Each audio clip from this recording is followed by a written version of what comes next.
Imana ishimwe, ndabona mu ijambo hatandukanye. Turashimira Imana duhaye umwanya nk'uyu mwiza, twongere twishime, twongere tunezerwe. Iyi ni commanding your day, aho dushima Imana dutegeka umunsi wacu. Rero Imana ibagiriye neza. Uyu munsi rero wa commanding your day ni umunsi w'136, akaba kuwa gatanu. Rero Imana ibagirire neza. Hanyuma uyu munsi kandi ni umunsi wo kugira ngo tunezererwe, dushime ko Imana ikora ibikomeye. Rero Kristo ahabwe icyubahiro. Uyu munsi wa 36 wacu wa commanding your day, turasoma muri Zaburi ibice 22, umurongo wa 25 kugeza ku 26. Ikadusaba mu izina rya Yesu. Navuga ngo kuko atasuzuguye wari ubabazwa habe no kuzinukwa, kandi ntamuhishe mu maso he, ahubwo yaramutakiye aramwumva. 26 bakavuga ngo kuri wowe niho gushima kwanjye guturuka, gushimira mu iteraniro ryinshi, nzaguhigurira umuhigo wanjye mu maso y'abakubaha. Amen, haleluya. Iryo jambo tugomba gushimira Imana uyu munsi. Tuvuge ko Imana ikomeye, tuvuge ko Imana ari Imana igira neza. Haleluya. Usomye Bibiliya yatubwiye ngo kuko Uwiteka atigeze asuzugura umubabaro w'ubabazwa. Hari igihe ubabazwa abantu bakakuneguriza izuru, abantu bakagusuzugura bitewe n'uko ugaragara, cyangwa se bitewe n'uko ihari ubuzima urimo uri kubabazwa, uri guca muri test nyinshi bari gucishamo, bigatuma abantu bagusuzugura. Rero Uwiteka we ntabwo yigeze asuzugura abantu bameze nk'abatyo.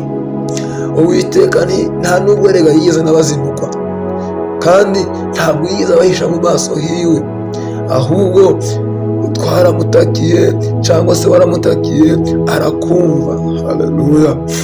Kuri we niho gushima kwacu guturuka, ku Uwiteka niho ibyirato byacu bituruka, niho twongera kumva tugize intege nke, intege nke zacu zikaba zirarangiye, niho twongera kumva tukumva imbaraga ziraje, kubera yuko Uwiteka ntiyita uko abantu bavuga, ntareba uko abantu bareba, ntareba nk'uko abantu bavuga, ahubwo Uwiteka areba imitima yacu ahiherereye, areba uko imitima yacu itekereza.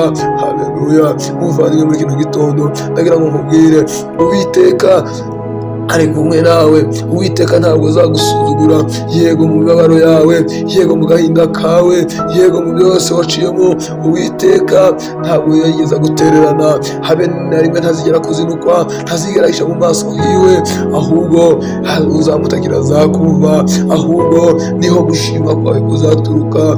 Uzavuga ngo ndashima Uwiteka, ndarangura amaso yanjye, mvuge ngo ese gutabarwa kwanjye kwava he? Gutabarwa kwanjye kwava ku Uwiteka. Muvandimwe, reka nkubwire, reka uyu mwanya uhaguruke gushima kwawe kuve ku Uwiteka. Reka uyu mwanya uzuka, Uwiteka ibyiringiro byawe. Reka uyu mwanya ubyuka, Uwiteka Imana ikurinde. Reka uyu mwanya ubyuka, Uwiteka Imana igukomeze. Umubwire ngo Mana, gushima kwanjye guturuka kuri wowe. Gushimira mu iteraniro ry'abantu, shimira imirimo yawe, nzahigurira imihigo mu maso yawe. Uwiteka, amaso y'abakubaha bazavuga imirimo yawe, ku byo wankoreye. Amaso y'abakubaha bazavuga kuri Imana igira neza. Haleluya. Uyu munsi wa gatanu tugiye gutangira wikendi y'icyumweru cya mbere cya 8. Reka Uwiteka abane nawe, reka Uwiteka akuzamure. Reka nkubwire, ubushobozi Imana yagushyizemo n'ubushobozi bwo kongera guhagarara, n'ubushobozi bwo kongera kuvuga imirimo, n'ubushobozi bwo kugira ngo abantu bongere bumve ko Uwiteka ari Imana igira neza. Hora bakarabashana bakoriya bazana. Ngaho senga, ngaho shima Imana, ngaho yibwire ko ikwiriye gushinga, ngaho yibwire ko nta yindi Mana ihwanye nayo. Haleluya. Mwuka wera akirishimwe, Mwuka wera katugushimire, katuguhimbaze, katukuvuga ibigwi. Urabikwiriye gushima, horaya barabakarabashana. Mana shimwa, Mana himbazwa, Mana fukamirwa, Mana nta wundi uhwanye nawe. Mana urakwiye guhimbazwa, Mana urakwiye gufukamirwa. Erega ni wowe dukwiye kuzamura icyubahiro muri kino gitondo. Abantu bajya mu kazi muri kino gitondo, abantu bajya muri za shuri zabo, reka ubagenderere, reka ubahe imbaraga zawe, reka data bakumve, reka data bakubone muri byose, mu izina rya Yesu, amen. Umunsi wawe urarinzwe, Uwiteka Imana kumwe nawe, ngaho shima, ngaho nezerwa muri byose, mu izina rya Yesu, amen.